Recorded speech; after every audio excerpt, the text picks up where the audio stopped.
स्वागत है आप सभी का हिस्ट्री 360 चैनल में। मैं रवि कुलरिया, हिस्ट्री लेक्चर राजस्थान से। हम पढ़ रहे थे कक्षा 12 एनसीईआरटी हिस्ट्री की सेकंड बुक भारतीय इतिहास के कुछ विषय भाग 2, जो कि मध्यकालीन भारत से संबंधित है। इसका दूसरा चैप्टर है भक्ति और सूफी परंपराएं, और इसका ये तीसरा वीडियो है। इस वीडियो में हम सूफी मत के विकास के बारे में बात करेंगे, चिश्ती सिलसिलों के विस्तार के बारे में बात करेंगे।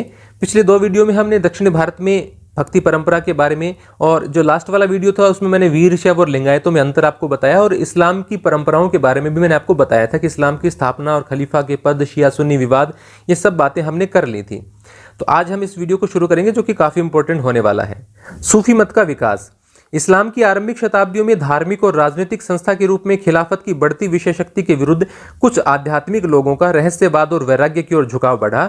इन्हें सूफी कहा जाने लगा। जैसा कि मैंने आपको बताया, 7वीं शताब्दी में जब पैगंबर हजरत मोहम्मद ने इस्लाम की स्थापना की, तो उनकी मृत्यु के बाद में मुसलमानों के धार्मिक और राजनीतिक गुरु के रूप में खलीफा एक व्यक्ति को चुना जाने लगा, और उस पदनाम हो गया उसका खलीफा। पहले खलीफा बनाए गए अबू बकर, यह मैंने आपको पिछले वीडियो में भी बताया था। लेकिन जो इनके एक भतीजे और दामाद थे हजरत अली, उनके अनुयायी चाहते थे कि हजरत अली को खलीफा बनाया जाए, और पैगंबर मोहम्मद ने उनके उत्तराधिकारी बनाया था, ऐसा वो मानते थे। लेकिन अबू बकर खलीफा बने, उसके बाद में उमर बने, तीसरे उस्मान बने, और फिर चौथे नंबर पर अली आए। फिर अली को किस प्रकार से मुआविया ने हराया, जो कि दमिश्क के गवर्नर थे, और फिर उनकी हत्या हो जाती है, और कैसे फिर शिया सुन्नी में बंटवारा हो जाता है। ये बातें हमने पिछले वीडियो में की थी।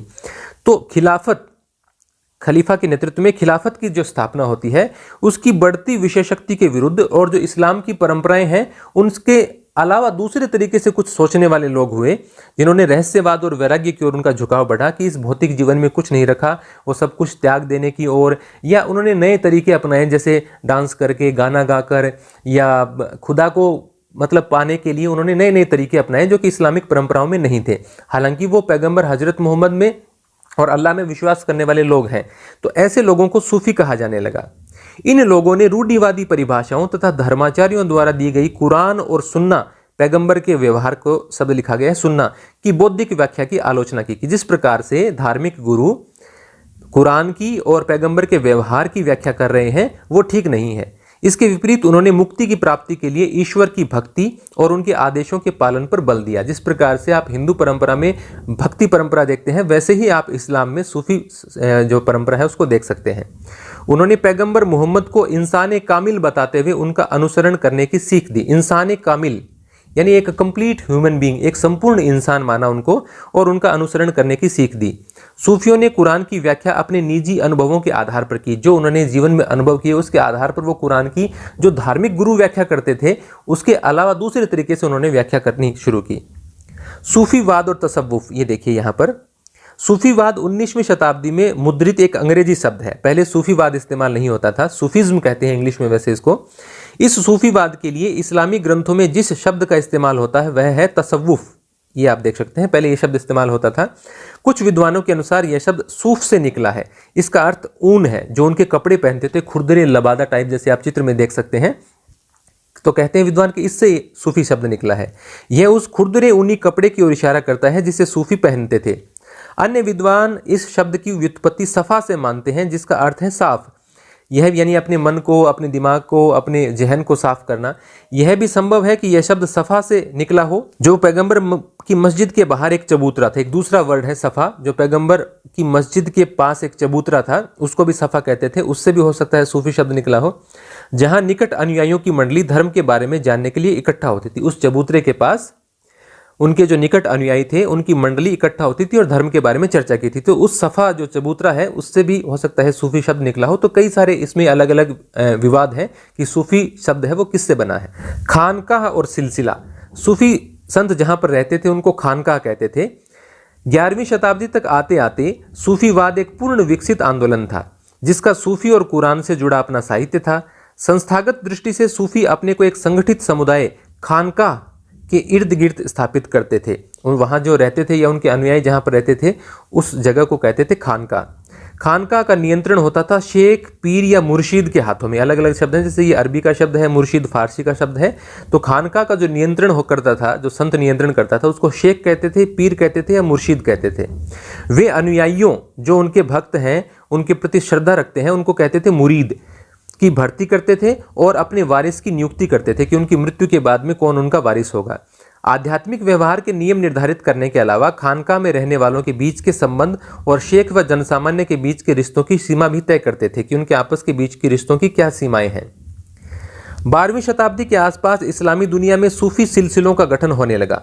सिलसिला का शाब्दिक अर्थ है जंजीर, या एक जो कड़ी है जो अल्लाह को और जो लोगों को जोड़ती है।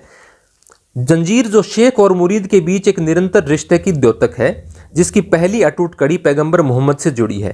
इस कड़ी के द्वारा आध्यात्मिक शक्ति और आशीर्वाद मुरीदों तक पहुंचता है कि ये एक जंजीर है, उसके माध्यम से एक सिलसिला है जिसके माध्यम से जो विचार हैं वो उनके जो अनुयायी हैं उन तक पहुंचते हैं।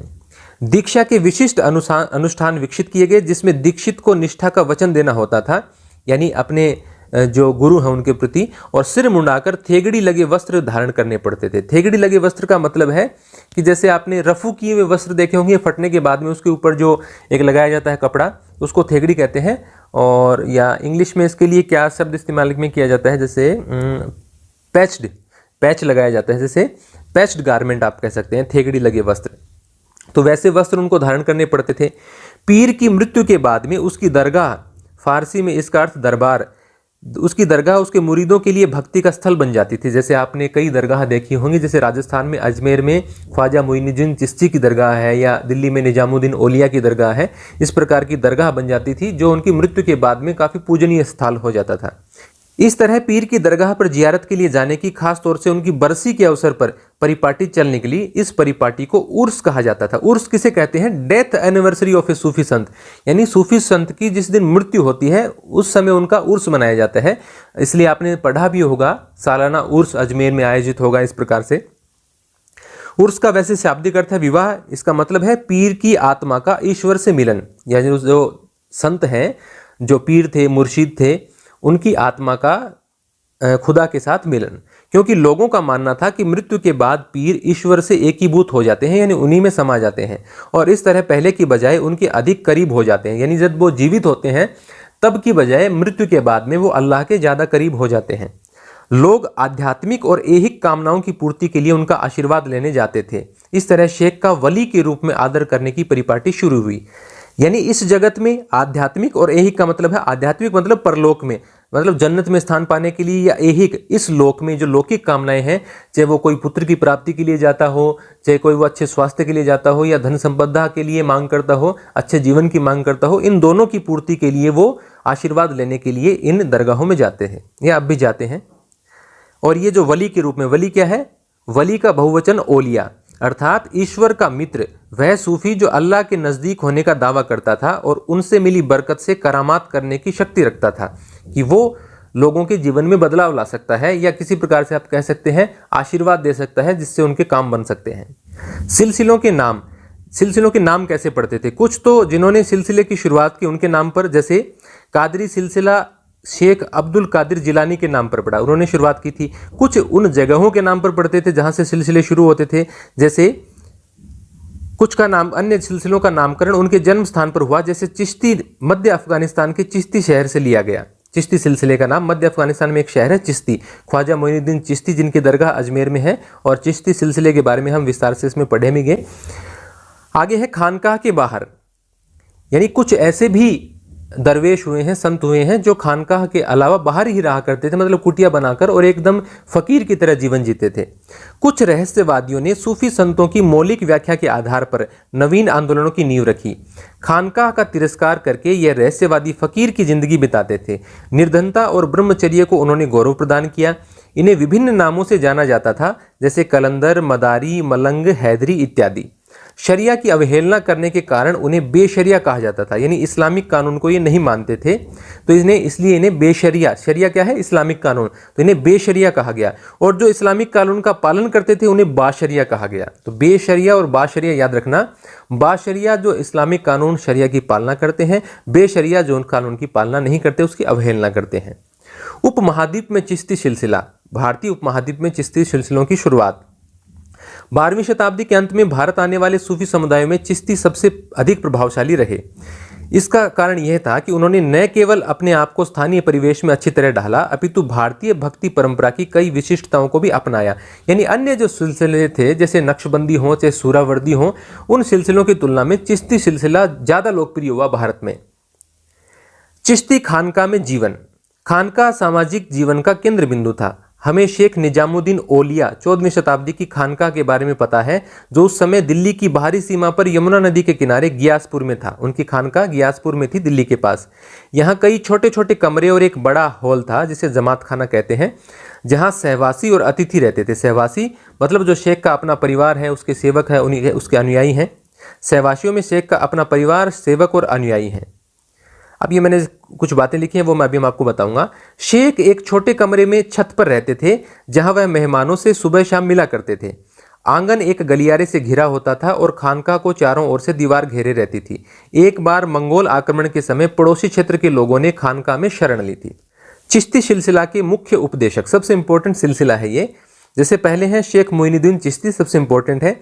उनके शिष्य हैं ख्वाजा कुतुबुद्दीन बख्तियार काकी, फिर उनके शिष्य हैं शेख फरीदुद्दीन गंज ए शकर, और फिर उनके शिष्य हैं शेख निजामुद्दीन औलिया, और फिर उनके शिष्य हैं शेख नसीरुद्दीन चिरागे दहली, और फिर एक उनके बाद में, काफ़ी बाद में आते हैं, जो कि इस सिलसिले के महत्वपूर्ण माने जाते हैं, शेख सलीम चिश्ती, जो कि अकबर के काल में हुए थे और सीकरी में रहा करते थे, जहां पर बाद में अकबर ने राजधानी भी बनाया था, फतेहपुर सीकरी को। और अकबर काफ़ी इनको मानते थे और इनकी दरगाह में उन्होंने मन्नत भी मांगी थी एक पुत्र के रूप में। और इसी के बाद में जहांगीर का जन्म हुआ और उनके बचपन का नाम सलीम इन्हीं से लिया गया है। इनका नाम है शेख सलीम चिश्ती, इन्हीं के नाम पर जहांगीर का नाम सलीम रखा गया था बचपन में, और अकबर उन्हें प्यार से शेखू बाबा कहते थे, इन्हीं संत के नाम के आधार पर। तो ये भी काफ़ी महत्वपूर्ण है इस सिलसिले में। यहाँ इन सब की मृत्यु का वर्ष दिया गया है और यहाँ दरगाह दी गई है। शेख मोइनुद्दीन चिश्ती की दरगाह अजमेर में है। फरीदुद्दीन गंज ए शंकर, जिसका मैंने यहाँ नाम बताया आपको, बाबा फरीद इनको कहते थे, इंपॉर्टेंट है ये भी। बाबा फरीद इनकी अजोधन पाकिस्तान में है। अजोधन का अब दूसरा नाम चेंज हो गया है, जो कि मैंने यहाँ पर लिखा भी है, पाकपट्टन। अजोधन को आजकल पाकपट्टन भी लिखते हैं, आधुनिक नाम इसका ये है। तो यहाँ पर इनकी दरगाह है। बाकी तीनों, कुतुबुद्दीन बख्तियार काकी, निजामुद्दीन औलिया और नसीरुद्दीन चिरागे दहली, इन सब की दरगाहें दिल्ली में है। तो ये आपके लिए बहुत इंपॉर्टेंट क्वेश्चन है और आपको याद रखने हैं। अब देखिए, मैंने ख्वाजा मोइनुद्दीन चिश्ती के बारे में कुछ जानकारी यहाँ पर लिखी है। इनका जन्म 1141 ईस्वी में सिजिस्तान या सीस्तान प्रांत ईरान में हुआ था। कम उम्र में इनकी पिता की मृत्यु होने के बाद में इन्होंने संन्यास ले लिया और युवावस्था में लाहौर आए और उसके बाद में अजमेर आए। और अजमेर में उस समय आप जानते हैं चौहान वंश के शासकों का राज था। वहीं वे शहर के बाहर आकर बस गए। इनके दो प्रमुख शिष्य थे, एक तो शेख कुतुबुद्दीन बख्तियार काकी, जो अभी मैंने आपको बताया, और एक थे हमीदुद्दीन। कुतुबुद्दीन बख्तियार काकी फरगना के निवासी थे। जैसे आपने बाबर के बारे में भी सुना होगा, बाबर भी फरगना के निवासी थे। और मोइनुद्दीन चिश्ती के निर्देश पर ये दिल्ली आकर बस गए। इनके अनुयायी इन्हें महबूब ए इलाही या सुल्तान अल मशेक कहते थे। किसको? कुतुबुद्दीन बख्तियार काकी को उनके अनुयायी महबूब ए इलाही या सुल्तान अल मशेक कहते थे। ये सुल्तान अल मशेक अपनी इस किताब में भी है, अभी आ जाएगा आगे। फिर उसके बाद में है बाबा फरीद, शेख फरीदुद्दीन गंज ए शकर। 1173 में कोठेवाल पंजाब प्रांत पाकिस्तान में इनका जन्म हुआ। इनकी मजार अजोधन लाहौर में है, जिसका अब नाम है पाकपट्टन। और एक भारत में पंजाब प्रांत में एक शहर है फरीदकोट, उसका नाम भी बाबा फरीद के नाम पर ही पड़ा है। और इनकी रचनाओं को गुरु ग्रंथ साहिब में स्थान दिया गया है। अपनी इस बुक में भी है। मोस्ट इंपॉर्टेंट क्वेश्चन है कि किस सूफी संत की रचनाओं को सिखों के पवित्र धार्मिक ग्रंथ गुरु ग्रंथ साहिब में स्थान दिया गया है? तो आप इसका उत्तर लिखेंगे बाबा फरीद, या इसका पूरा नाम देखेंगे तो शेख फरीदुद्दीन गंज ए शकर। तो ये बहुत बहुत बहुत इंपॉर्टेंट है सभी के लिए, तो आपको इसके बारे में याद रखना है। फिर इनकी कुछ और भी बातें, जैसे आपने सुना होगा ना एक गाना, कभी 12th के बच्चों ने तो कहाँ सुना होगा इस प्रकार की चीज़ें, लेकिन एक आता है कि जब ये इनकी मृत्यु होने वाली होती है तो इनका शरीर एकदम, मतलब ये हिल भी नहीं पाते, ऐसे हो जाते हैं ये जो बाबा फरीद हैं। और इनके मांस हैं वो कौवा खाने लगते हैं, कौवे। तो कौवे जब इनका मांस खाते हैं तो वो उनको रोकते नहीं, लेकिन इतनी अरदास करते हैं कि भाई मेरी आंखें छोड़ देना। आंखें छोड़ने के लिए क्यों कहते हैं कि मेरी आंखें मत खाओ, क्योंकि मैं चाहता हूं कि मैं अपने खुदा से पीर को देखूं। तो ये उसकी अंतिम इच्छा होती है, या वो कहते हैं कि मरने के बाद भी हो सकता है आंखें काम आ जाए। कुछ भी उसकी जो गूढ़ है वो तो मैं भी नहीं जानता क्या कहा है, लेकिन वो ये कहते हैं इस प्रकार से था कि ई दो नैना मत छुओ मोहे पीर देखन की आस। इस प्रकार के आपको पंजाबी गाने भी मिल जाएंगे कई प्रकार के। ए दो नैना मत छुओ पीर देखन की आस। क्योंकि इनकी जो बातें हैं वो किस में शामिल की गई हैं, सिखों के पवित्र ग्रंथ गुरु ग्रंथ साहिब में। और भी इनकी बहुत सारी बातें हैं जो कि आपको पंजाब प्रांत में इस प्रकार की चलती हैं कहावतें। जैसे एक कहावत इनके नाम पर और भी चलती थी जो चिकनी रोटी से संबंधित बात आती है, एक कि रुखी सुखी खाए के ठंडा पानी पी, वेख पराई चौपड़ी ना तरसाइए जी। यानी कि अपना जो रूखी सूखी रोटी खा के पानी पी लो, दूसरे की चुपड़ी रोटी देखकर अपना जी मत ललचाओ, या इस प्रकार से अपना जी है वो उसको तरसाओ मत। तो इस प्रकार की काफ़ी सारे जो बातें हैं इनकी चलती हैं, इनकी जो ये पंक्तियां हैं ये बोली जाती हैं पंजाब में भी। तो ये बाबा फरीद हैं और ये किस प्रकार से सिख धर्म से जुड़े हुए हैं ये भी मैंने आपको बता दिया है। अब आगे बढ़ते हैं। यहां एक सामुदायिक रसोई, किसमें, खानकाह में सामुदायिक रसोई लंगर फुतूह पर चलती थी, बिना मांगी खैर पर। यानी ये सूफी संत मांगते नहीं थे, इनको वैसे ही दान मिल जाया करता था, लोगों के द्वारा भी और बादशाहों के द्वारा भी। तो फुतूह कहते हैं उसको, बिना मांगी खैर, उसके आधार पर ये रसोई चलती थी। यानी बहुत से लोग फ्री में भोजन किया करते थे। सुबह से देर रात तक सब तबके के लोग, सिपाही, गुलाम, गायक, व्यापारी, कवि, राहगीर, धनी और निर्धन, हिंदू, जोगी और कलंदर यहाँ अनुयायी बनने, इबादत करने, ताबीज लेने तथा अन्य विभिन्न मसलों पर शेख की मध्यस्थता के लिए आते थे। कुछ अन्य मिलने वालों में अमीर हसन सिजजी और अमीर खुसरो जैसे कवि और दरबारी इतिहासकार जियाउद्दीन बर्नी जैसे लोग शामिल थे। अमीर खुसरो और अमीर हसन सिजजी ये दोनों काफ़ी अच्छे दोस्त थे और इनकी एक अलग कहानी है। जियाउद्दीन बर्नी ये तुगलक काल में एक महत्वपूर्ण इतिहासकार थे। तो ये भी सूफी संत की दरगाह में जाया करते थे। यहाँ हम देखें पीछे से बीच में दूसरा आ गया था, हम यहाँ पर बात कर रहे थे। देखिए जो शेख निजामुद्दीन ओलिया की जो दरगाह है उसके बारे में बात कर रहे थे और उसी की ये बात चल रही है पूरी, शेख निजामुद्दीन ओलिया की। तो ये बातें सारी आप शेख निजामुद्दीन ओलिया से जोड़कर पढ़ें। इन सभी लोगों ने शेख के बारे में लिखा। शेख के सामने झुकना, मिलने वालों को पानी पिलाना, दीक्षितों के सर का मुंडन तथा यौगिक व्यायाम आदि व्यवहार इस तथ्य के द्योतक हैं कि स्थानीय परंपराओं को आत्मसात करने का प्रयत्न किया गया। जो भारतीय परंपराएं थी वो भी इन सूफी संतों ने आत्मसात करने का प्रयास किया। शेख निजामुद्दीन ने कई आध्यात्मिक वारिसों का चुनाव किया और उन्हें उपमहाद्वीप के विभिन्न भागों में खानका स्थापित करने के लिए नियुक्त किया। इस वजह से चिश्तियों के उपदेश, व्यवहार और संस्थाएं तथा शेख का यश चारों ओर फैल गया।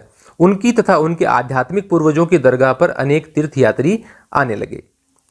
सूफी संतों की दरगाह पर की गई जियारत सारे इस्लामी संसार में प्रचलित है। चिश्ती उपासना, जियारत और कव्वाली, जो कव्वाली गाते हैं आपने ये तो हिंदी फिल्मों में भी देखी होंगी।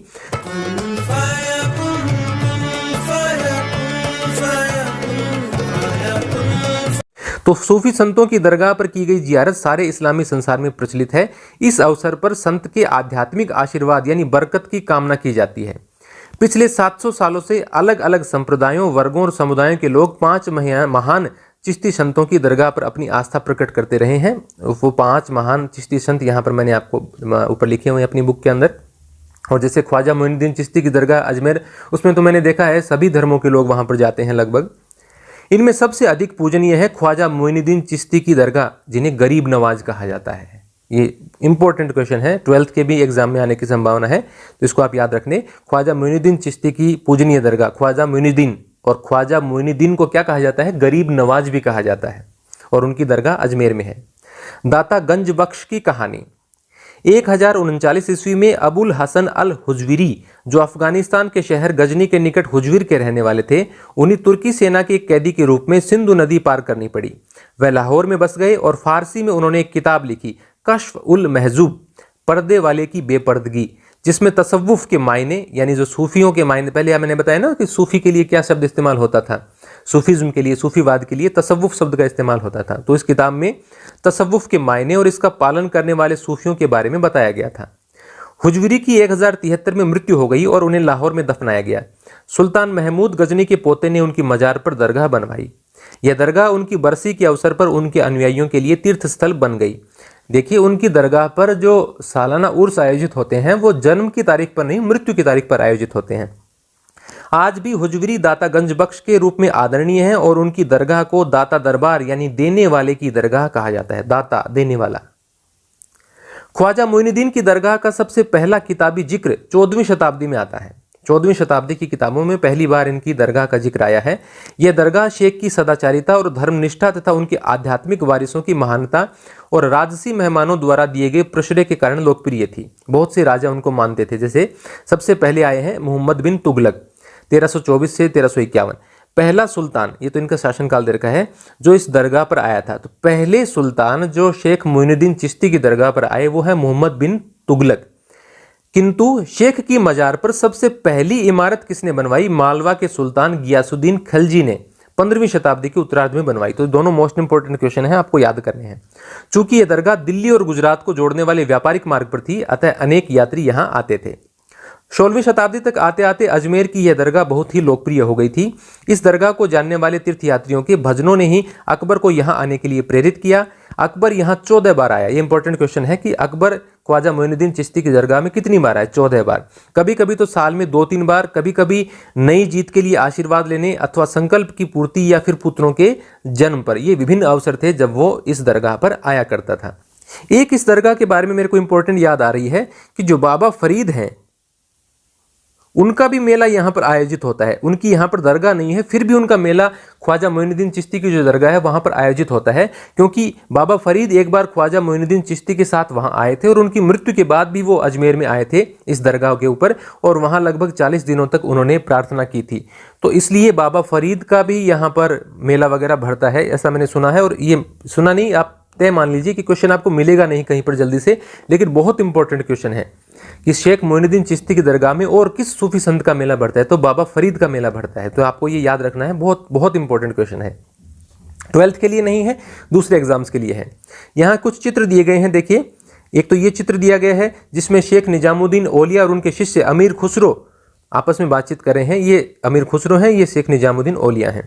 फिर नीचे देखिए एक चित्र दिया गया है जिसमें बादशाह जहांगीर का स्वागत करते हुए शेख हैं। अजमेर की तीर्थ यात्रा पर आए हैं जहांगीर और उनका स्वागत हो रहा है। और ये चित्र बनाया है मनोहर नाम के चित्रकार ने, जो कि जहांगीर के दरबार में थे। मनोहर जहांगीर के काल के एक महत्वपूर्ण चित्रकार हैं।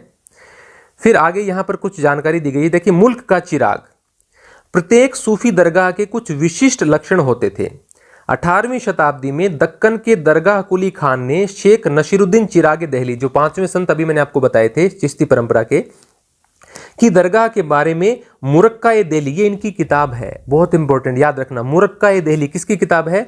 दरगाह कुली खान की किताब है। इसका मुरक्का-ए देहली का मतलब है दिल्ली की एल्बम। उसमें उन्होंने क्या लिखा है?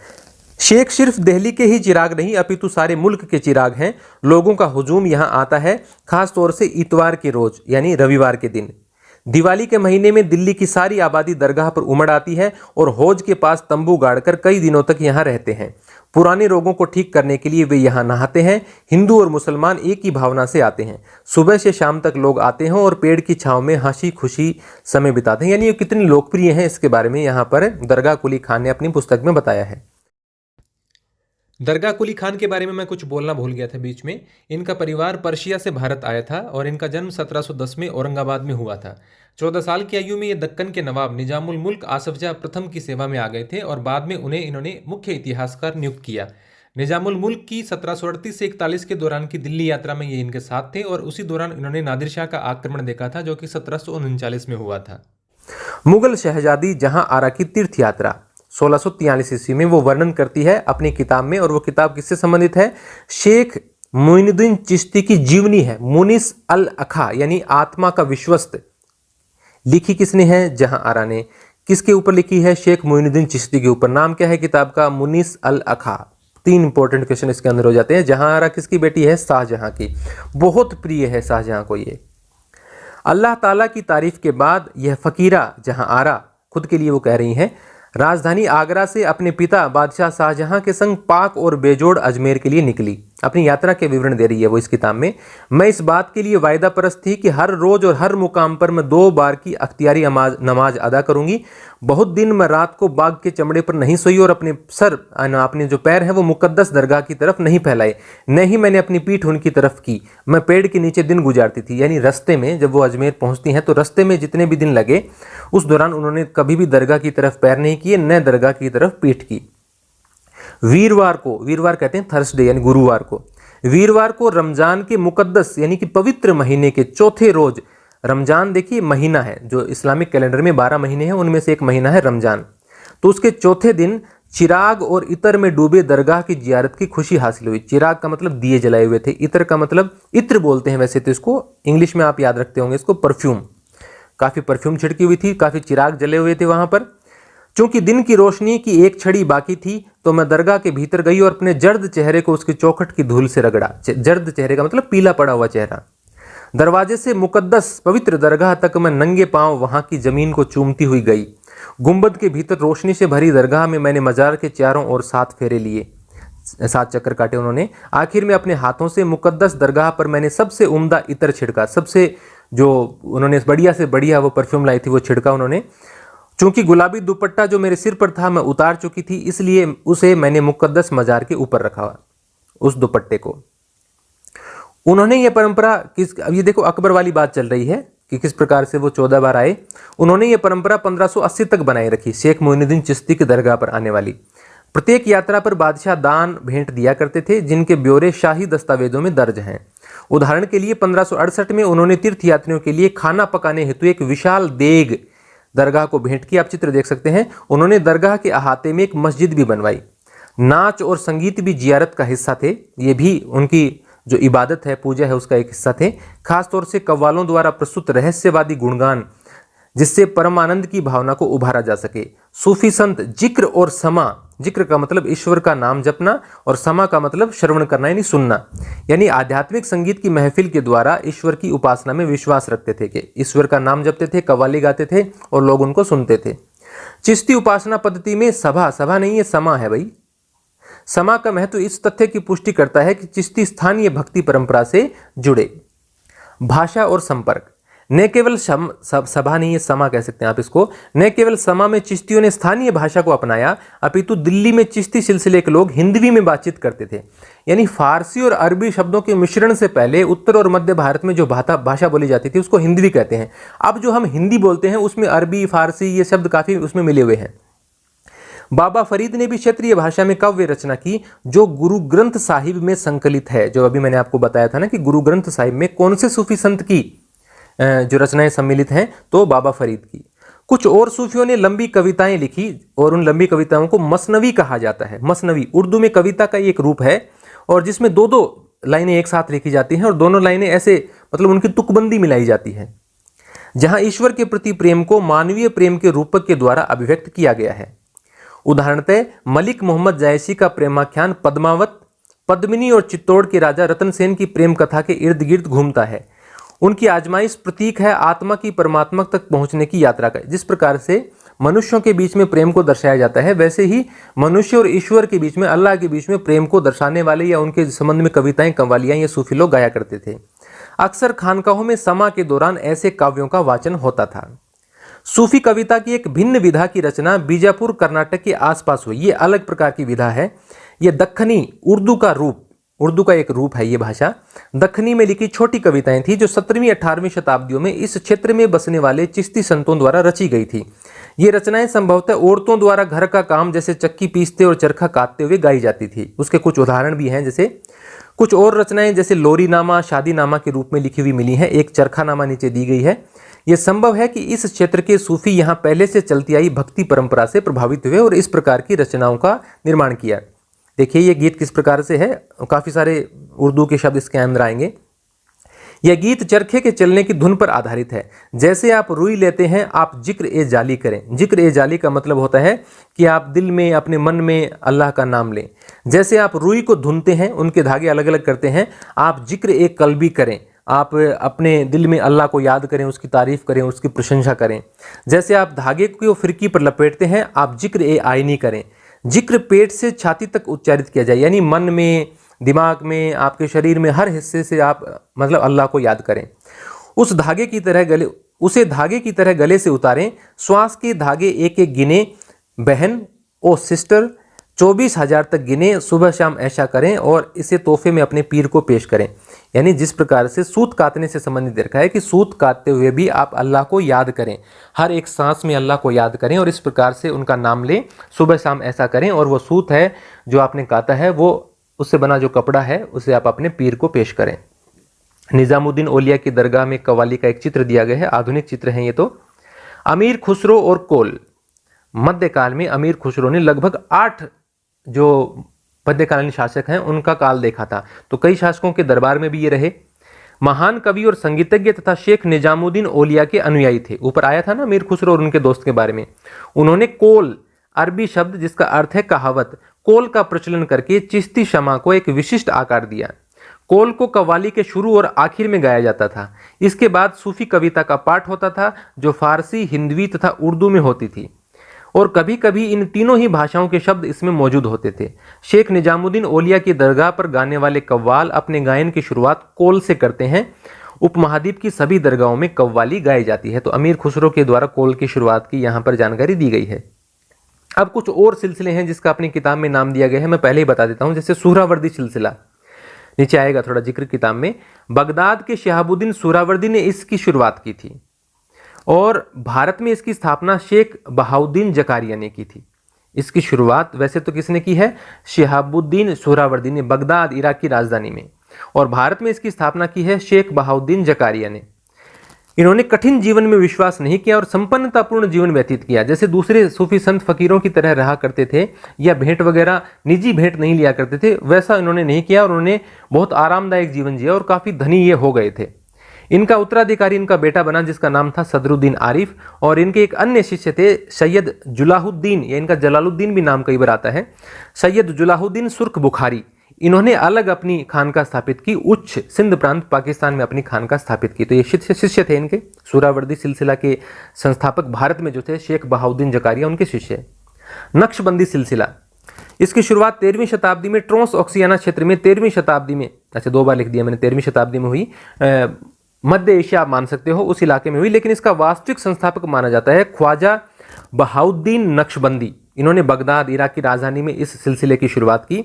भारत में इस सिलसिले की स्थापना की ख्वाजा बाकी बिल्लाह ने 16वीं शताब्दी में की, और इस सिलसिले के भारत में सबसे जो प्रमुख संत हैं वो हैं शेख अहमद सरहिंदी।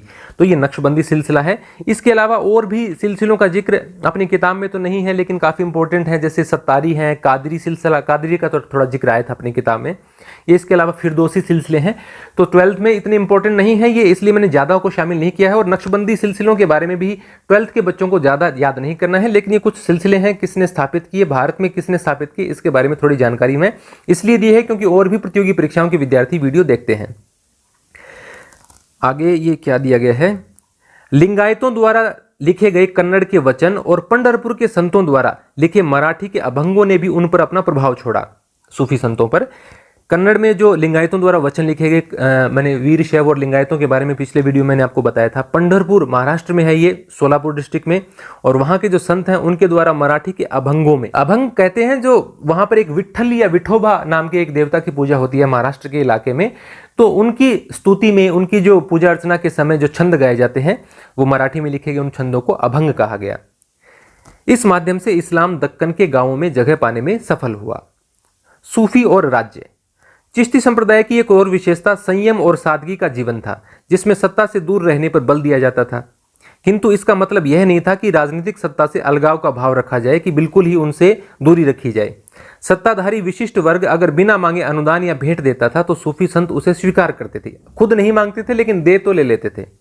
सुल्तानों ने खानकाहों को कर मुक्त भूमि अनुदान में दी, वह भूमि जिस पर टैक्स नहीं लगता था, ऐसी भूमि को इनाम कहते थे, याद रखना ये। और दान संबंधी न्यास स्थापित किए, ट्रस्ट स्थापित किए, ताकि लोग उसमें दान दे सकें, जिससे उन खानकाहों का खर्चा चलाया जा सके। चिश्ती धन और सामान के रूप में दान स्वीकार करते थे, किंतु इनको संजोने के बजाय खाने, कपड़े, रहने की व्यवस्था और अनुष्ठानों जैसे समा की महफिलों पर पूरी तरह खर्च कर देते। जो समा वो लगाते थे, महफिलें सजाते थे या लोगों के खाने पीने की व्यवस्था कर देते थे, वो खुद निजी धन इकट्ठा नहीं करते थे। और इस तरह शेख के नैतिक अधिकार की पुष्टि होती थी और आम लोगों का उनकी ओर झुकाव बढ़ता था। सूफी संतों की धर्मनिष्ठा, विद्वता और लोगों द्वारा उनकी चमत्कारी शक्ति में विश्वास उनकी लोकप्रियता का कारण था। इन वजहों से शासक भी उनका समर्थन हासिल करना चाहते थे, क्योंकि जनता को भी उनका समर्थन हासिल था। शासक न केवल सूफी संतों से संपर्क रखना चाहते थे, अपितु उनके समर्थन के भी कायल थे। वैसे तो कायल होने का मतलब है किसी व्यक्ति का प्रशंसक या किसी के गुण का या किसी के उसके कुछ अच्छी बात का प्रशंसक होना है, लेकिन यहाँ पर कायल का आप इस प्रकार से मानते हैं कि वो चाहते थे उनका समर्थन, कि इन सूफी संतों का समर्थन हमारे साथ रहे। जब तुर्कों ने दिल्ली सल्तनत की स्थापना की तो उलमा द्वारा शरिया लागू किए जाने की मांग को ठुकरा दिया गया। जो धार्मिक गुरु हैं उन्होंने इस्लामिक कानून लागू करने की मांग की, लेकिन शासकों ने उसको ठुकरा दिया क्योंकि सुल्तान जानते थे कि उनकी अधिकांश प्रजा इस्लाम धर्म को मानने वाली नहीं है, इसलिए इस्लामिक कानून भारत में लागू नहीं किया जा सकता। ऐसे समय सुल्तानों ने सूफी संतों का सहारा लिया जो अपनी आध्यात्मिक सत्ता को अल्लाह से उद्भूत मानते थे और उलमा द्वारा शरिया की व्याख्या पर निर्भर नहीं थे। ये संत हैं वो शरिया में ज़्यादा विश्वास नहीं रखते थे। तो जो ज़्यादातर आप मध्यकालीन शासक देखते हैं वो इन जो सूफी संत हैं इनसे प्रभावित दिखाई देते हैं। यह भी माना जाता था कि ओलिया मध्यस्थ के रूप में ईश्वर से लोगों की ऐहिक और आध्यात्मिक दशा में सुधार लाने का कार्य करते हैं, कि वो एक मीडिएटर के रूप में लोगों की ज़िंदगी में सुधार के लिए, उनकी ज़िंदगी अच्छी बनाने के लिए वो जो मांग करते हैं, कामनाएं करते हैं, वो अल्लाह तक पहुंचाते हैं और उनको बरकत होती है, यानी कि उनकी मांगें पूरी होती हैं। शायद इसलिए शासक अपनी कब्र सूफी दरगाहों और खानकाहों के नज़दीक बनाना चाहते थे, क्योंकि वो ये सोचते थे कि जो सूफी संत हैं वो अल्लाह के नज़दीक हैं, तो हमारी कब्र इनके आसपास ही होनी चाहिए ताकि हमें भी कुछ उनका हिस्सा मिल सके, हमें भी अल्लाह की कुछ बरकत हासिल हो। सुल्तानों और सूफियों के बीच तनाव के उदाहरण भी मौजूद हैं। अपनी सत्ता का दावा करने के लिए दोनों ही कुछ आचारों पर बल देते थे, जैसे झुककर प्रणाम करना और कदम चूमना, यानी सूफी संतों को भी झुककर प्रणाम करना और उनके कदम चूमे जाते थे। बादशाहों के भी ऐसे काम किए जाते थे। कभी कभी सूफी शेखों को आडंबरपूर्ण पदवी से संबोधित किया जाता था, उनके मतलब ऐसे उनको आप कह सकते हैं उपाधियां दी जाती थी, जैसे कि शेख निजामुद्दीन औलिया के अनुयायी उन्हें सुल्तान उल मशेक अर्थात शेखों में सुल्तान कहकर संबोधित करते थे, या महबूब इलाही भी कहते थे। ये दोनों मैंने आपको बताया पीछे भी। सूफी और राज्य, कुछ अन्य सूफी भी जैसे कि दिल्ली सल्तनत के युग में सुहरावर्दी और मुगल काल में नक्शबंदी सिलसिले राज्य से जुड़े रहे, जिसके बारे में मैंने अभी आपको बताया, लेकिन उनके जुड़ाव के तरीके चिश्तियों से भिन्न थे। कभी कभी सूफी दरबारी पद भी स्वीकार कर लेते थे कुछ सूफी संत। शाही भेंट अस्वीकार, किसने अस्वीकार की है? देखिए निजामुद्दीन औलिया ने। यह उद्धरण सूफी ग्रंथ से है जो शेख निजामुद्दीन औलिया की खानका में 1313 में हुई घटना का वर्णन करता है। मेरी अच्छी किस्मत थी कि मैं उनके कदम चूम सका, ये कह रहे हैं अमीर हसन सिजजी, जो कि अमीर खुसरो के दोस्त भी थे और निजामुद्दीन औलिया के शिष्य हैं। तो ये कहते हैं कि मैंने निजामुद्दीन औलिया के कदम चूमे, ये मेरी अच्छी किस्मत है। इस समय एक स्थानीय शासक ने 2 बगीचे और एक बहुत सी जमीन का पट्टा शेख साहब को भेजा है कि ये 2 बगीचे और ये जमीन, उसका पट्टा उसको दे दिया गया है, कागजात की ये जमीन अब आपकी है। साथ ही इनके रखरखाव के लिए औजार व आवश्यक वस्तुएं भेजी हैं। शासक ने यह भी साफ किया है कि वह बगीचों और जमीन पर अपना हक कहते हैं। ये देखिए थोड़ा यहाँ पर ठीक नहीं दे रखा, और यहाँ पर ये लाइन इस प्रकार से होनी चाहिए कि शासक ने कहा है कि वो बगीचों और ज़मीन पर अपना हक त्यागते हैं, कि मेरा अब हक नहीं है, जो सूफी संत हैं उन्हीं का, यानी निजामुद्दीन औलिया को ही मैं इनका हक प्रदान करता हूँ, यानी मैं उनके नाम कर देता हूँ। लेकिन फिर निजामुद्दीन औलिया ये कहते हैं कि ये जो ज़मीन, ये खेत, ये बगीचे, इनका मुझे क्या करना है? हमारा कोई भी आध्यात्मिक गुरु ने इस प्रकार का कोई काम नहीं किया है। फिर उन्होंने एक उचित कहानी सुनाई। सुल्तान गियासुद्दीन, जो उस समय उलूग खान के नाम से जाने जाते थे, शेख फरीदुद्दीन से मिलने आए। उन्होंने शेख को कुछ धनराशि और 4 गांवों का पट्टा भेंट किया। धन दरवेशों के लिए था, संतों के लिए था, जो उनके अनुयायी थे उनके लिए था, सूफियों के लिए, और जमीन शेख के अपने इस्तेमाल के लिए थी। मुस्कुराते हुए शेख अल इस्लाम फरीदुद्दीन ने कहा, मुझे धन दे दो, मैं इसे दरवेशों में बांट दूंगा, पर जहां तक जमीन के पट्टे का सवाल है उसे उन लोगों को दे दो जिन्हें उनकी कामना है, जिन्हें उनकी इच्छा है। मुझे इस प्रकार की कोई ज़मीन नहीं चाहिए। तो ये निजामुद्दीन औलिया एक और बात बताते हैं कि सुल्तान गियासुद्दीन के समय में शेख फरीदुद्दीन ने किस प्रकार से ज़मीन का पट्टा लेने से इनकार कर दिया था, और वो भी इस प्रकार के ज़मीन या बगीचे नहीं लेंगे। अकबर की राजधानी फतेहपुर सीकरी में बाबा फरीद के वंशज शेख सलीम चिश्ती की दरगाह की फोटो दी गई है। यहाँ पर आप देख सकते हैं शेख सलीम चिश्ती की दरगाह, जिससे अकबर ने दुआ मांगी थी और उन्हें फिर जहांगीर का जन्म हुआ था, जिसका नाम उन्होंने इसी के नाम पर सलीम रखा था और शेखू बाबा कहकर प्यार से उनको पुकारते थे। तो ये था आज का वीडियो जिसमें हमने सूफी परंपराओं के बारे में बात की। यदि आपको वीडियो अच्छा लगा है तो लाइक और कमेंट जरूर कीजिए। हमारे टेलीग्राम चैनल को आप ज्वाइन कर सकते हैं, इंस्टाग्राम पर मुझे फॉलो कर सकते हैं, और नेक्स्ट वीडियो में हम नवीन भक्ति पंथ की बात करेंगे जिसमें ये चैप्टर कंप्लीट हो जाएगा। धन्यवाद।